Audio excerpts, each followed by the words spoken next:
আপোনালোকে উপস্থিত হৈছে ওদালগুৰি জিলা আজি ধৰ্ণা কাৰ্যসূচীত যিহেতু প্ৰচাৰ মিডিয়া আমি ধৰ্ণা কাৰ্যসূচী কিহৰ কাৰণে লৈছোঁ যে 2011 চনত 2 ডিচেম্বৰতে তাৰমানে আমাৰ ভোটাৰশ্বিপ পাছ কৰি দিছে সরকার। এই সরকার যেতিয়া ভোটারশিপ পাস করে দিছে আজি পর্যন্ত আমার ভোটারে পয়সা পাওয়া নাই, কারণ ভোটারশিপ তেওঁলোকে পাসে করে দিছে কিন্তু পাওয়া নাই। কিন্তু ভোটারশিপ আমি দাবি করে আহি আছো, কিন্তু সরকার পয়সা দিয়ে আছে, দিলে কি হব আসলি সমস্যা তেওঁলোকে নকলি সংবিধান করে আছে। কারণ আমি পয়সা খুঁজিছোঁ, তেওঁলোকে পয়সা দি আছে কিন্তু ভোটারশিপ রূপে দিয়া নাই, তেওঁলোকে কানুন বনোৱা নাই। তেওঁলোকে আজি চাওক, আগতে আপোনালোকে ৰেচন চাউল যে পাইছিল 2 টকা কেজিতে চাউল পাইছিল, মূল্য লৈছিল। কিন্তু ভোটাৰ্ছ পাৰ্টি ইণ্টাৰনেশ্যনেল যেতিয়া দাবী কৰি আহিছে পইচাৰ দাবী, এতিয়া ফ্ৰী চাউল দিছে। এতিয়া ফ্ৰী চাউল এতিয়া দিছে চৰকাৰ, কিন্তু ভোটাৰশ্বিপৰ নামত দিয়া নাই, ভোটাৰশ্বিপৰ নামত পইচা তেওঁলোকে দিয়া নাই। কিন্তু সেই ভোটাৰশ্বিপ আমি দাবি কৰি আছোঁ। এতিয়া আমাৰ ভাগত আছে 11,900 টকা। এই 11,900 টকা প্ৰত্যেক মাহে আমি পাব লাগে।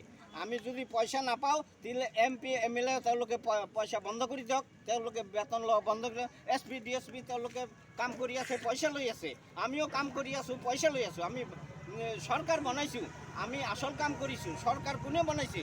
ভোটাৰে বনাইছে, কিন্তু ভোটাৰক পইচা দিয়া নাই। কিন্তু MP MLA পয়সা পাই আছে, সেইকাৰণে তেওঁলোকে পয়সা বন্ধ কৰক, আমাৰো পয়সা নালাগে।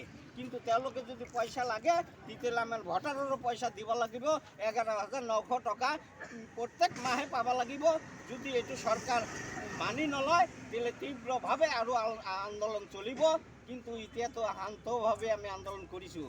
আমি এনেকুৱা জৰুৰী হ'লে আমি ৰেল লাইন খান্দি পেলাই দিম। কোনফালে ৰেল চলাব? তেওঁলোকে চলাব নোৱাৰে। কিন্তু আমি শান্তভাৱে আমি চলি আহি আছোঁ। আমাৰ ভোটাৰশ্বিপ তেওঁলোকে তাড়াতাড়ি দিয়ক। আমাৰ ৰাইজে বহুতো কষ্ট পাই আছে, ৰাইজৰ কাৰণে তেওঁলোকে নাই। আপোনালোকে ভাবিছে আৰু দেশত কৈ আছে বিদ্যাই বোলে আচল মেৰুদণ্ড।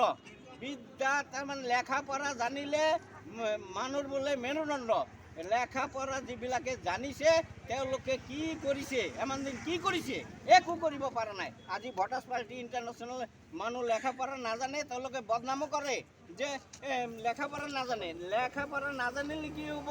আমি ডাঙৰ ডাঙৰ কাম কৰি দেখাই আছোঁ, আমি আন্দোলন কৰিছোঁ। এতিয়া চৰকাৰ দিব লগা বাধ্য হৈছে। এতিয়া অৰুণোদয় দিছে, আগতে দিছিল 850 টাকা, এতিয়া দিছে 1250 টাকা, এতিয়া দিব 3,000 টাকা, এতিয়া দিব 8,000 টাকা। কাৰ কাৰণে দিছে?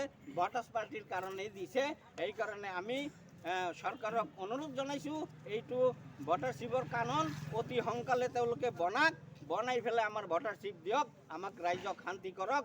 আমাৰ ৰাইজে যেতিয়া শান্তি হ'ব তেওঁলোকে চৰকাৰ চলাওঁতে কোনো জুলুম নহয় আৰু হাই কাইজা মাৰামাৰি যুদ্ধ বিগ্ৰহ এইবিলাক নাথাকে। সেইকাৰণে ভোটাৰশ্বিপ প্ৰত্যেক জাতিৰ ভোটাৰকে দিব লাগিব, প্ৰত্যেক জাতিৰ। আমি এটা জাতি লৈ আন্দোলন কৰা নাই যে খালি ভোটাৰ্ছ পাৰ্টিয়ে পাব, সেইটো নহয়।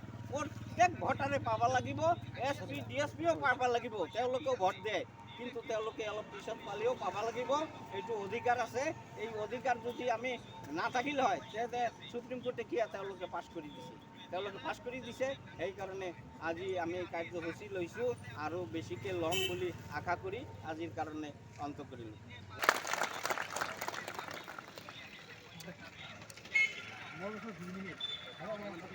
2 মিনিটে কথা হয়নি, 2 মিনিটে কথা নহয়।